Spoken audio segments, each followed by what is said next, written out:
नमस्कार साथियों, मैं आपका अपना सचिन कुमार वर्मा स्वागत करता हूं आपके अपने चैनल सिलेक्शन पॉइंट पर।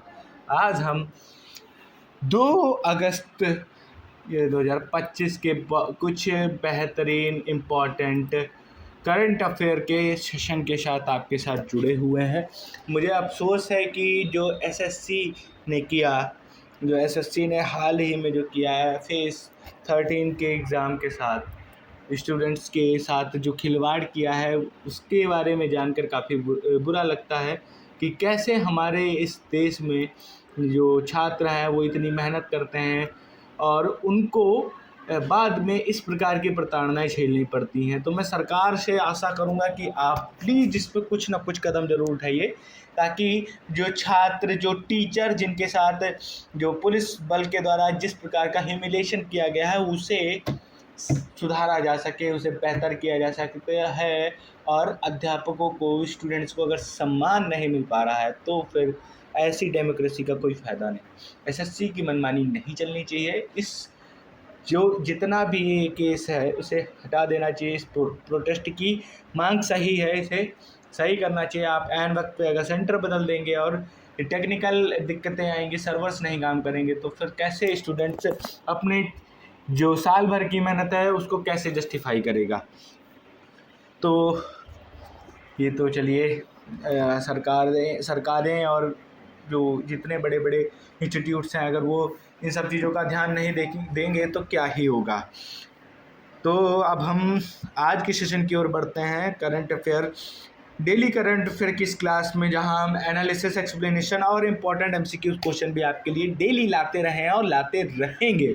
तो आप हमारे चैनल को सब्सक्राइब कर दीजिएगा, लाइक कर दीजिएगा, वीडियो को शेयर कर दीजिएगा। इसी के साथ बढ़ते हैं हम अपने टॉपिक पे। तो हमारा टॉपिक है renewable energy wind turbine norms में नई प्रौद्योगिकी मैंडेट कर दी गई है। तो क्या है भैया, नए सुरक्षा और तकनीकी मानदंडों को अनिवार्य कर दिया गया है एमएनआरई के द्वारा। एमएनआरई क्या है, किसी को पता है भैया एमएनआरई क्या है? एमएनआरई बता सकता है कोई? Ministry of new and renewable energy. Ministry of new and renewable energy, हम जानते हैं एमएनआरई के नियमों ने किए नए नियम लागू। तो ये नए नियम क्या क्या है? विंड टरबाइन को मुख्य कंपोनेंट्स जैसे blade, towers and gear box जैसे सभी पार्ट्स डोमेस्टिक सोर्सिंग से होना चाहिए। मतलब जो विंड टरबाइंस होती हैं, जो पवन चक्कियाँ होती हैं, उनके जो मुख्य कंपोनेंट्स होते हैं, जो ब्लेड्स होती हैं, टावर्स होते हैं, गियर बॉक्स होते हैं, वो डोमेस्टिक सोर्सिंग से होने चाहिए। वो पार्ट भारत के अंदर ही बने होने चाहिए, भारत के ही अंदर बने होने चाहिए और भारत में ही उनका उपयोग होना चाहिए। ठीक है, इसके बाद देखते हैं आगे। कुल 20 गीगावाट इंस्टॉल्ड विंड कैपेसिटी वाले देश में अब मैन्युफैक्चरर्स को डाटा लोकलाइजेशन का पालन करना होगा। रियल टाइम डाटा भारत के बाहर भेजना foreign and research and development centre फॉरवर्डन। तो क्या हुआ देखते हैं। तो अब क्या कर दिया गया है, 20 गीगावाट इंस्टॉल जो विंड कैपेसिटी है हमारे पूरे भारत देश में है, उस देश में अब क्या किया जाएगा, जो मैन्युफैक्चरर्स हैं, जो इस प्रकार की एनर्जी बनाते हैं, उनको जो डाटा है उसको डाटा लोकलाइजेशन का पालन करना होगा। जो डाटा है वो भारत में ही रहेगा, भारत के बाहर नहीं जा सकता है। फॉरेन इन्वेस्टर्स के लिए भी यह नियम लागू कर दिया गया। आगे, यह policy Indian manufacturers Suzlon, Inox, Adani को लाभ पहुंचाएगी। ठीक है, तो यह सुलजॉन, आइनॉक्स, अडानी को क्या पहुंचाएगी? लाभ पहुंचाएगी, क्योंकि मैन्युफैक्चरर्स के जो पार्ट, डोमेस्टिक पार्ट की सोर्सिंग है वो भी भारत से ही होनी है, जबकि फॉरेन प्लेयर्स जैसे चीन के एनविजन को कठिनाई हो सकती है। जो चीन का एनविजन है उसको यहाँ पे कठिनाई हो सकती है। बेहतर इंडिया बनाने की राह में 500 gigawatt non fossil fuel capacity को 2030 तक बढ़ाना है। तो भारत में अब तक कितने हैं? केवल 20 गीगावाट की इंस्टॉल्ड विंड कैपेसिटी है। इसको 2030 तक की हमें लगभग 25 गुना बढ़ाना है, मतलब 500 gigawatt non fossil fuel capacity बनाना। फॉसिल फ्यूल्स का मतलब पेट्रोलियम और नेचुरल गैसेस को छोड़ करके जो हमें विंड एनर्जी से जो एनर्जी क्रिएट करनी है वो 500 गीगावाट तक करनी है 2030 तक की। यह भारत का नया मानदंड है। आगे देखते हैं हम अपने अगले टॉपिक की ओर। तो हमारा अगला टॉपिक है यूएस इंडिया ट्रेड टेंशंस। देखिए ये टॉपिक हम पिछले 2-3 दिनों से लगातार पढ़ते आ रहे हैं, तो आप कहेंगे गुरुजी आप लेके ही क्यों आ रहे हो। तो आज भी कुछ बहुत महत्वपूर्ण चीज़ें हुई हैं, तो उनको हम देखते हैं। सबसे पहले डोनाल्ड ट्रंप ने 1 अगस्त को भारत पर आयातित वस्तुओं पर 25% रेसिप्रोकल टैरिफ को संभावित पेनल्टीज की घोषणा की, जिससे बायलैटरल ट्रेड को भारी झटका लगा। देखिए अगर कोई देश आपस में ट्रेड कर रहा है और उसमें टैरिफ का नंबर बढ़ा दिया जाएगा तो हमेशा ही ट्रेड डील में दिक्कतें आएंगी। तो यूएसए ने अभी हाल ही में यही किया है, भारत पर 25% आयात शुल्क लगा दिया है, टैरिफ लगा दिया है, जिससे भारत के जो पदार्थ वहाँ जा रहे हैं, भारत से जो भी वहाँ पे एक्सपोर्ट कर रहा है तो उसमें दिक्कतें आ रही हैं, क्योंकि जब टैरिफ ज़्यादा होगा टैक्स ज़्यादा भरना होगा।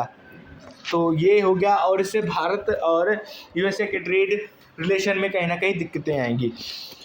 इससे फैसले के पीछे मुख्य वजह भारत रूसी तेल और रक्षा खरीदारी जारी रखना है, जिसकी आलोचनाएं जो डोनाल्ड ट्रंप जी ने हमेशा ये करी है। उन्होंने कहा है कि जो रूस के साथ ट्रेड करता आएगा उस पर हम सैंक्शंस लगा देंगे, टैरिफ लगा देंगे। तो इसकी गाज भारत पे भी गिरी। भारत पर 25% टैरिफ कल इम्पोज कर दिया गया यूएसए के द्वारा। आगे देखते हैं, इंडिया ने स्पष्ट किया कि F-35 फाइटर जेट्स की खरीदी अभी तक यूएसए से कोई फॉर्मल टॉक नहीं हुई थी। देखिए भारत यूएसए से F-35 फाइटर जेट्स खरीदना चाह रहा था और यूएसए बेचना भी चाह रहा था, लेकिन उसकी अभी कोई फॉर्मल टॉक्स नहीं हुई थी, किसी प्रकार का डॉक्यूमेंटेशन नहीं हुआ। तो यह संभव है कि यह डील क्या कर दी जाएगी, कैंसिल कर दी जाएगी और इसकी जगह पे इंडिजीनियस डिफेंस सेक्टर को काफ़ी बढ़ावा दिया जा सकता है। इंडिजीनियस डिफेंस सेक्टर आप जानते हैं, जैसे हमारा DRDO हो गया, इसरो हो गया और HAL हो गया। तो ये सब HAL हो गया, ये सब मिलकर भारत में ही नए डिफेंस इक्विपमेंट फाइटर जेट्स हो गए और बहुत सारे डिफेंस इक्विपमेंट जैसे बॉम्ब्स, ड्रोन्स और इस प्रकार की चीज़ें भारत में ही बनाई जा सकती हैं, जिससे हमारी कॉस्ट और जो भी प्रॉफिट रहेगा वो हमारे भारत देश में ही रहेगा। आगे देखते हैं, मार्केट एनालिसिस के अनुमान short term volatility like depression and equity flow outflow हो सकता है। देखिए जो मार्केट एनालिस्ट है उन्होंने क्या बोला, शॉर्ट टर्म वोलेटिलिटी हो सकती है।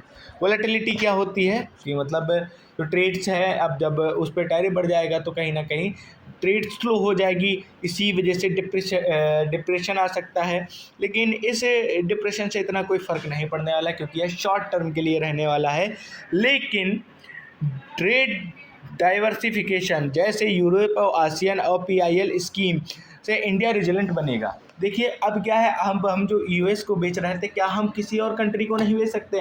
तो इसकी हम ट्रेड यूरोप और आसियान जैसे देशों में कर सकते हैं, जिसमें हम PLI स्कीम का यूज करके भारत और ज़्यादा बेहतर रेजिलिएंट बन सकता है। ठीक है, तो यह हमारा इस ट्रेड डील के अंतर्गत आता है। क्या कि 1 अगस्त को ट्रंप जी ने इसलिए लगा दिया 25% टैरिफ, क्योंकि वो भारत से ये कह रहा था कि आप रूस से तेल और डिफेंस इक्विपमेंट खरीदना बंद कर दीजिए। उसके बाद क्या किया उन्होंने भारत ने जो F-35 फाइटर जेट्स खरीदने की प्लान बनाया था, यूएसए बेचना भी चाह रहा था, उसको कहा कि शायद वो डील कैंसिल भी हो सकती है। उसकी जगह हम होम मेड जो हमारे DRDO, HAL और इसरो के द्वारा बनाए गए फाइटर जेट्स और जितने भी डिफेंस इक्विपमेंट्स हैं उनका उपयोग कर सकते हैं, उनको बढ़ावा दिया जा सकता है। और हो सकता है भारत में शॉर्ट टर्म के लिए वॉलेटिलिटी भी आ सकती है और ट्रेड डाइवर्सिफिकेशन भी हो सकता है, क्योंकि यूरोप, आसियान जैसे देश को भी हम अच्छी खासी ट्रेड कर सकते हैं। देखते हैं हमारा क्या कॉन्सेप्ट है।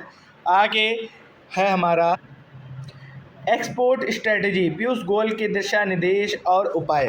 ठीक है, इंडस्ट्री स्टेक होल्ड की से चर्चा। ठीक है, इंडस्ट्री स्टेक होल्डर से चर्चा अगले 2 से 4 अगस्त मुंबई में एक्सपोर्टर्स टेक्सटाइल इंजीनियरिंग केमिकल से मिलकर ट्रेड मिटिगेशन स्ट्रेटजीज को तय की जाएंगी। देखिए क्या है, इंडस्ट्री स्टेक होल्डर जैसे बड़े बड़े बिजनेसमैन हैं जिनकी इंडस्ट्री चल रही है, उनको एक समिट मान सकते हैं, उनसे एक चर्चा करेंगे हमारे केंद्रीय मंत्री पीयूष गोयल जी, जो एक्सपोर्टर्स हैं, जो ज़्यादातर एक्सपोर्ट करते हैं फॉरेन कंट्रीज़ में, यूएसए में, जैसे टेक्सटाइल हो गया, इंजीनियरिंग हो गया और केमिकल्स। तो मिलकर ये एक ट्रेड मिटिगेशन स्ट्रेटजी बनाई जा सकती है। ठीक है, आपको ये पता होना चाहिए भारत सबसे ज़्यादा इंजीनियरिंग प्रोडक्ट्स की ट्रेड करता है पूरे विश्व में, और केमिकल सेक्टर भी उसमें आता है, जिसमें फार्मास्यूटिकल सबसे ज़्यादा यूएसए को ट्रेड की जाती हैं।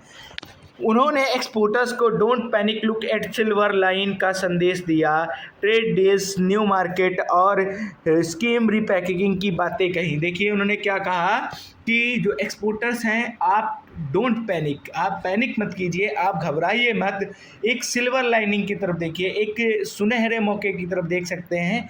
उन्होंने यह संदेश दिया, और नई ट्रेड डील, नई मार्केट और नई रिपैकिंग की स्कीम्स, नई स्कीम्स को हम लागू कर सकते हैं ताकि हम अपनी ट्रेड डील्स, नई मार्केट बना सकते हैं। किसी और देश से ट्रेड करके किसी और यूनियन में घुसकर हम ट्रेड कर सकते हैं। उन्होंने एक्सपोर्टर्स को मार्गदर्शन दिया कि कोई भी ऑर्डर चीन और अन्य हाई टैरिफ देशों के रूट करके यूएस ना भेजें, कंप्लायंस और रूल ऑफ ओरिजिन का ध्यान रखें। उन्होंने एक्सपोर्टर से बोला कि आप जो आपको ऑर्डर मिल रहे हैं वो चीन और अन्य किसी हाई टैरिफ देश से के रूट से यूएस ना भेजें। इससे क्या रहेगा, कंप्लायंस बना रहेगा, और रूल ऑफ ओरिजिन का ध्यान रखना बहुत इम्पोर्टेंस है, क्योंकि हम अपने नियमों को पालन करेंगे और किसी भी दूसरे रास्ते से हम यूएसए के साथ ट्रेड नहीं करेंगे। आगे बढ़ते हैं हम अपने अगले टॉपिक की ओर। तो हमारा अगला टॉपिक है मेगा स्पोर्ट इवेंट। ठीक है, मेगा स्पोर्ट इवेंट, हरियाणा में स्पोर्ट्स महाकुंभ का उद्घाटन किया।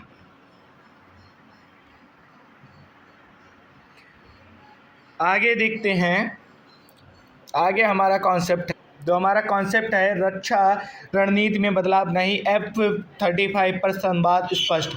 लोकसभा में भारत सरकार ने स्पष्ट बताया कि अभी यूएस से F-35 फाइटर जेट की खरीदारी कोई फॉर्मल बातचीत नहीं हुई है, जो स्पेकुलेशन को रोकने की कोशिश की है। अरे सीधे सीधे आप ये समझ सकते हैं कि F-35 लड़ाकू विमान खरीदने की जो डील है उसको रद्द कर दिया गया है, और भारत के रक्षा मंत्रालय ने यह रणनीति बनाई है कि भारत स्वदेशी रक्षा उत्पादन और संयुक्त निर्माण परियोजनाओं पर अधिक ध्यान देगा। क्या करेगा, स्वदेशी रक्षा उत्पादन और संयुक्त निर्माण परियोजनाओं पर अधिक से अधिक ध्यान दिया जाएगा। तो भैया ये समझ लीजिए कि अब यूएसए से जो हमारी F-35 की डील है वो कैंसिल हो चुकी है। भारत अब आत्मनिर्भर बनने पर जोर करेगा, जो कि बहुत इंपॉर्टेंट है। कब तक भारत किसी और देश से रक्षा उपकरण खरीदते जाएगा, क्योंकि एडवांस टेक्नोलॉजी कोई भी देश किसी देश को नहीं बेचता है, ये आप ध्यान रखिएगा। अगर वॉर लाइक सिचुएशंस होती है तो क्या F-35 अमेरिका ने भारत को भेजा है तो भारत किसी और देश से लड़ रहा है, क्या उसके पास नहीं होंगे? तो इस प्रकार की दिक्कतें आती हैं, इसलिए भारत को खुद ही पर ज़्यादा निर्भर करना होगा और संयुक्त रूप से खुद ही की परियोजनाएं, खुद ही के रक्षा उत्पादनों पर अधिक से अधिक ध्यान देना होगा। आगे देखते हैं, rupee and market tariff shocks की नकारात्मक लहर। देखिए भैया, टैरिफ लगने के बाद भारतीय मार्केट तो कहीं ना कहीं इसमें दिक्कतें तो आई हैं, ये आप नकार नहीं सकते। यूएसए ऐसा एक कंट्री है, अगर वो किसी देश पे टैरिफ लगा देता है तो उसकी इकोनॉमी पे कहीं ना कहीं असर तो ज़रूर पड़ता ही है। तो क्या क्या दिक्कतें आई हैं देखते हैं। तो सबसे पहले जुलाई में रुपी सबसे तीव्र डिक्लाइन का सामना किया। ठीक है, सबसे तीव्र डिक्लाइन का रुपए ने क्या किया, सामना किया, और इसकी परफॉर्मेंस सबसे खराब परफॉर्मेंस रही। और इस सप्ताह में उस रुपए ने ऐतिहासिक क्या नाम गिरावट दर्ज की, जो कि $1 की तुलना में भारतीय रुपये 87.74 हो गया, जो कि सबसे बुरी स्थिति मानी जाएगी रुपए की। ठीक है, और क्या है, एनालिस्ट का अनुमान है कि यदि ट्रेड टेंशन जारी रहे तो ग्रोथ फॉरकास्ट 40 बेसिक पॉइंट्स तक की कटौती की संभावना है। देखिए अगर ऐसे ही ये चलता रहा टैरिफ का सिस्टम चलता रहा तो भारतीय जो ग्रोथ फोरकास्ट है, जिसे आप जीडीपी ग्रोथ भी कह सकते हैं, वो 40 बेसिस पॉइंट पर घट सकती है, मतलब लगभग 2% घट सकती है, 2 से 3% घट सकती है। तो आप ये तो जानते हैं अगर यूएसए ने भारत पे टैरिफ लगाया है तो भारत की इकोनॉमी में कहीं ना कहीं दिक्कतें अवश्य ही आएंगी। ठीक है, तो आज ये हमारे ये कुछ महत्वपूर्ण इम्पॉर्टेंट टॉपिक्स थे। तो अब हम बढ़ते हैं अपने एमसीक्यू क्वेश्चंस की ओर। देखते हैं कौन कौन से क्वेश्चंस हैं हमारे सामने। तो हमारा पहला प्रश्न है, भारतीय महिला पहलवानों ने क्या है, भारतीय महिला पहलवानों ने 2025 अंडर 17 कुश्ती विश्व चैंपियनशिप एथेंस में कुल कितने पदक जीते। यह प्रश्न है हमारा। एथेंस में वर्ल्ड रेसलिंग चैंपियनशिप हुई, ठीक है, कौन सी हुई, अंडर 17 हुई, तो उसमें कितने मेडल्स, हाउ मैनी मेडल्स जीते गए, कितने मेडल्स जीते गए भारतीय वुमेन रेसलर्स के द्वारा। तो इसका नंबर, इसके ऑप्शन है हमारे, option A 3, option B 4, option C 5, option D 6। तो इस प्रश्न का सही उत्तर क्या होगा? तो इस प्रश्न का सही उत्तर है 5। भारतीय महिला पहलवानों के द्वारा 5 मेडल्स जीते गए अंडर 17 रेसलिंग चैंपियनशिप एथेंस में। ठीक है, आगे बढ़ते हैं हम अपने अगले प्रश्न की ओर। तो हमारा अगला प्रश्न क्या कहता है, जुलाई 2025 में प्रधानमंत्री नरेंद्र मोदी ने सम्राट राजेंद्र चोल प्रथम के स्मारक में कितने रुपए का स्मारक सिक्का जारी किया। ठीक है, in July 2025 prime minister Narendra Modi release the commemorative coin of what denomination of the honour of emperor Rajendra Chola first. अच्छा, राजेंद्र चोल को राजा प्रथम भी कहा जाता था, इस चीज़ का ध्यान रखिएगा। तो प्रधानमंत्री मोदी जी ने इनके स्मारक पर एक, इनकी याद में एक सिक्का जारी किया। उस सिक्का कितने का था? हमारे पास ऑप्शन है 500, option B 2000, option C 1000, option D 2000। तो जब से भारत में नोटबंदी हुई उसके बाद पहली बार 1000 का कोई नोट या सिक्का मार्केट में आया है, और वह किसके स्मारक में आया है? राजा प्रथम या राजेंद्र चोल की स्मारक पर, उनकी याद में। आगे बढ़ते हैं हम अपने अगले प्रश्न की ओर। अगला प्रश्न देखते हैं हमसे क्या कहता है। 2025 में junior boys national football championship, जिसे हम बीसी राय ट्रॉफी कहते हैं, जो बीसी राय ट्रॉफी है वह किस राज्य ने जीती? Which state has won the junior national championship, जिसे हम क्या कहते हैं? बीसी राय ट्रॉफी 2025 किस देश ने जीती, किस राज्य ने जीती? तो हमारे पास ऑप्शन है, option A Paschim Bangal, option B Kerala, option C Manipur and option D Punjab. तो इस प्रश्न का सही उत्तर क्या होगा इस प्रश्न का सही उत्तर? तो इस प्रश्न का सही उत्तर है मणिपुर। इस प्रश्न का सही उत्तर है मणिपुर। हालांकि मणिपुर में अभी आप जानते होंगे, अभी भी मणिपुर में जो दिक्कतें हैं वो जारी हैं। राष्ट्रपति शासन 6 महीने के लिए और बढ़ा दिया गया है। इसी के साथ हम बढ़ते हैं अपने अगले प्रश्न की ओर, जो हमारा अगला प्रश्न है, हाल ही में किस देश ने 16 वर्ष से कम उम्र के बच्चों के लिए यूट्यूब पर बैन लगा दिया गया? Recently which country has band the YouTube for 16 years below persons या स्टूडेंट्स या बच्चे जो भी हैं उनके लिए। तो ऑप्शन है हमारे, option A Bharat, option B Japan, option C Australia, option D रूस। ठीक है, तो इस प्रश्न का सही उत्तर क्या होगा? तो इस प्रश्न का सही उत्तर है ऑस्ट्रेलिया। ऑस्ट्रेलिया में अभी 18 वर्ष से कम उम्र के बच्चों पर यूट्यूब, इंस्टाग्राम, इस प्रकार के जितने भी सोशल मीडिया प्लेटफॉर्म हैं उन पर रोक लगा दी गई है। कुल मिला के एक ऐतिहासिक कदम है जिसमें पहली बार किसी देश ने एक एज रिस्ट्रिक्शंस लगाया है सोशल मीडिया प्लेटफॉर्म यूज़ करने के लिए। आगे बढ़ते हैं हम अपने अगले टॉपिक की ओर। हमारा अगला टॉपिक है वर्ल्ड वाइड वेब। WWW दिवस कब मनाया जाता है? WWW day is celebrated on. तो इस प्रश्न के ऑप्शन है हमारे 31 जुलाई, 1 अगस्त, 2 अगस्त एंड ऑप्शन डी 15 अगस्त। भैया 1 अगस्त को क्या मनाया जाता है? WWW day. भैया WWE वाला डे नहीं, WWW।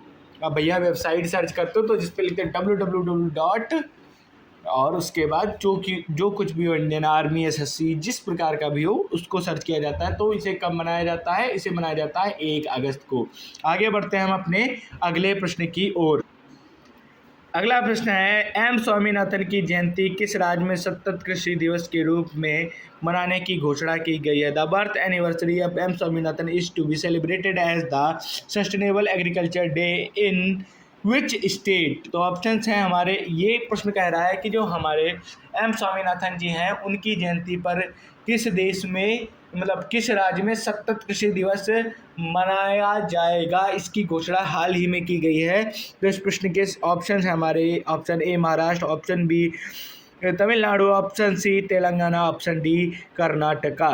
तो जो हमारा महाराष्ट्र राज्य है, उसने अभी जो एम स्वामीनाथन जी हैं, उनकी बर्थ एनिवर्सरी पर क्या किया है? सतत कृषि दिवस के रूप में मनाने की घोषणा करी है। तो आज के सेशन में इतना ही भैया। हम आपसे कल मिलेंगे एक और बेहतरीन धमाकेदार करंट अफेयर सेशन के लिए। तो सभी को भैया धन्यवाद, सभी को धन्यवाद कि आप हमारे चैनल को ऐसे ही सपोर्ट करते रहिए। मैं आपके लिए डेली बेहतरीन से बेहतरीन कंटेंट उठा करके लेके आऊँगा, जो आपके एसएससी, सीएचएसएल, सीजीएल और यूपी ट्रिपल एससी, पेट और रेलवे के एग्ज़ाम्स में आपके लिए हेल्पफुल रहेगा। तो प्लीज़ हमारे चैनल को एक बार सब्सक्राइब कर दीजिए, लाइक कीजिए और वीडियो को ज़्यादा से ज़्यादा शेयर कीजिए। धन्यवाद।